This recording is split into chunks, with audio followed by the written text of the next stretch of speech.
দিছপুৰৰ পৃষ্ঠপোষকতাত কাৰ্বি ভূমিত চলিছে অবাধ লুণ্ঠন। অবাধ লুণ্ঠনৰ পৰিণামৰ বাবেই মুক্ৰুৰ ঘটনা। খনিজ বনজ সম্পদ লুণ্ঠনকাৰীয়ে কি সম্পৰ্ক দিছপুৰৰ?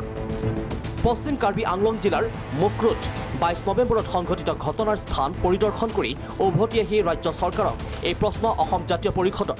সেই স্থানত মেঘালয়ৰ বিভিন্ন দুৰ্বৃত্তই তাত দীৰ্ঘদিনৰ পৰাই আমাৰ চৰকাৰী বিষয়া কৰ্মচাৰীসকলক হাৰাশাস্তি কৰি অহাটো এটা নিত্য নৈমিত্তিক ঘটনা হৈ পৰিছিল।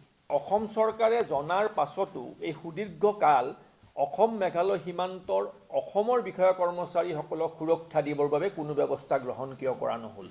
বনজ সম্পদ সুৰক্ষিত কৰাৰ কামত নিয়োজিত আৰক্ষী আৰু বন বিভাগৰ অসুবিধাৰ বিষয়েও সংবাদমেলযোগে উদঙালে অসম জাতীয় পৰিষদে। মেঘালয়ৰ দুৰ্বৃত্তক বাধা দিলেই বন্দুক দেখুৱাই ভাবুকি দিয়ে। কি কাৰণত মেঘালয়ৰ দুৰ্বৃত্তক ক্ষতিপূৰণ দিলে দিছপুৰে?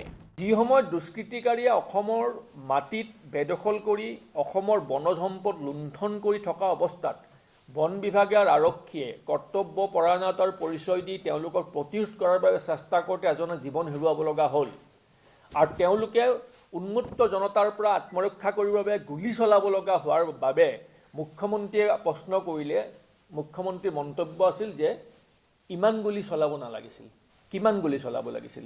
কাৰ্বি পাহাৰৰ সেউজ ভূমিত দিছপুৰৰ পৃষ্ঠপোষকতাতে অবাধ হাৰত বনজ সম্পদ লুণ্ঠনৰ অভিযোগ অজাপৰ।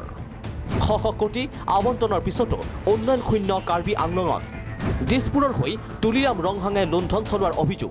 তুলিৰাম কোম্পানীৰ লগত দিছপুৰীয়া প্ৰভুসকলৰ কিবা এটা বুজাবুজি আছে, যাৰ বাবে শ কোটি টকা বছৰত আবণ্টন হোৱাৰ পাছতো কাৰ্বি আংলং জিলাৰ সাধাৰণ কাৰ্বি জনসাধাৰণৰ কিন্তু সামাজিক আৰু জীৱন নিৰ্বাহৰ মানদণ্ড উন্নত হোৱা নাই। তাত প্ৰকৃতাৰ্থত উন্নয়ন একোৱেই হোৱা নাই।